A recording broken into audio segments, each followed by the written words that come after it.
घरेलू हिंसा अधिनियम पूर्णतः गैर आपराधिक ढंग का कानून है। घरेलू हिंसा अधिनियम का सबसे बड़ा फायदा ये हुआ है कि जो महिलाएं पारिवारिक या सामाजिक दबाव एवं पुलिस थाने के चक्करों से बचने के कारण आपराधिक कार्रवाई नहीं चाहती हैं, वे अब अपने लिए प्रभावी संरक्षण का उपाय कर सकती हैं। अधिनियम की धारा 3 के अंतर्गत घरेलू हिंसा को बहुत विस्तृत परिभाषा दी गई है। निम्नलिखित कार्य घरेलू हिंसा की परिभाषा में आते हैं, जिसमें से नंबर 1 है शारीरिक हिंसा। कोई ऐसा कार्य या आचरण जो महिला शारीरिक पीड़ा, स्वास्थ्य या शरीर को खतरा या महिला के स्वास्थ्य या शारीरिक विकास को हानि पहुंचाता है, वो महिला का शारीरिक हिंसा माना जाएगा। महिला के ऊपर हमला या आपराधिक बल का प्रयोग भी शारीरिक हिंसा माना जाएगा। उदाहरण स्वरूप महिला के साथ मारपीट करना, बीमार महिला का इलाज न करवाना आदि। इसमें से दूसरा है लैंगिक हिंसा। कोई ऐसा कार्य या आचरण तो लैंगिक तरीके से महिला का अपमान या तिरस्कार करता हो अथवा महिला की गरिमा को हानि पहुंचाता हो, लैंगिक हिंसा माना जाएगा। जबरन संभोग या वैवाहिक बलात्कार भी लैंगिक हिंसा के दायरे में आता है। नेक्स्ट है मौखिक और भावात्मक हिंसा। महिला का अपमान या उपहास या तिरस्कार करना और लड़का या संतान ना होने को लेकर अपमान करना या उपहास करना मौखिक और भावात्मक हिंसा माना जाएगा। महिला से गाली गलौज करना, अभद्र भाषा का प्रयोग करना भी इस श्रेणी में आता है। दोस्तों, इसमें नेक्स्ट है आर्थिक दुरुपयोग।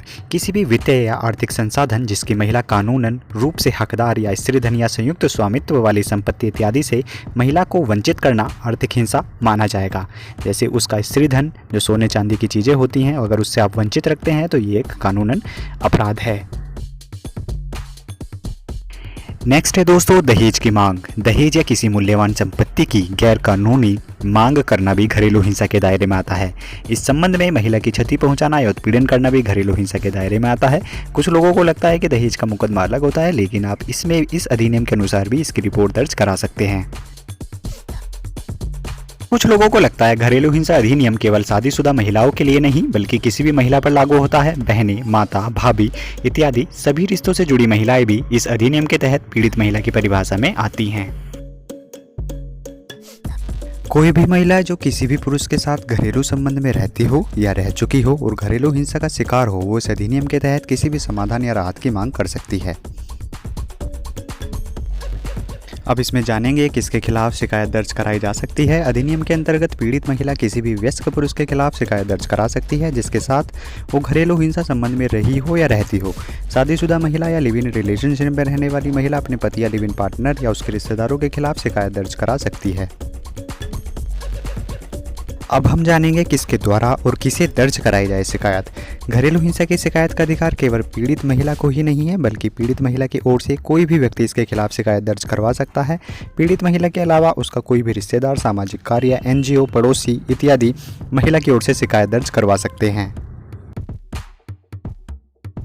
अगर संक्षेप में कहा जाए तो घरेलू हिंसा अधिनियम एक सिविल गैर आपराधिक कानून है। इसका उद्देश्य किसी व्यक्ति को सजा देना नहीं है बल्कि पीड़ित व्यक्ति को त्वरित राहत दिलाना है। इसका उद्देश्य पीड़ित महिला की समस्याएं जैसे आर्थिक समस्याएं, रहने की समस्या, सुरक्षा की समस्या इत्यादि का समाधान करना है। दोस्तों, अब हम जानेंगे आदेश प्राप्त करने के लिए आवेदन की प्रक्रिया। आवेदन के बाद संरक्षण अधिकारी मजिस्ट्रेट को घरेलू घटना रिपोर्ट देंगे जिसके आधार पर मजिस्ट्रेट अपना निर्णय लेंगे। घरेलू हिंसा रिपोर्ट में हिंसा की घटना की विस्तृत जानकारी के अलावा पीड़ित महिला द्वारा मांगी गई राहत का ब्यौरा भी होता है। साथ ही मांगी गई आश्रय गृह की सुविधा, चिकित्सीय सुविधा, पुलिस की सहायता, आपराधिक मामला दर्ज करने में सहायता और निःशुल्क कानूनी सहायता का भी विवरण होता है। दोस्तों, इस अधिनियम में त्वरित कार्रवाई और निपटारे का प्रावधान भी है। अधिनियम में घरेलू हिंसा के मामले में त्वरित कार्रवाई और निपटारे का भी प्रावधान है। कोई भी आवेदन मिलने के बाद मजिस्ट्रेट को 3 दिन के भीतर मामले की सुनवाई करनी होगी और 60 दिनों के भीतर मामले का निपटारा करना होगा।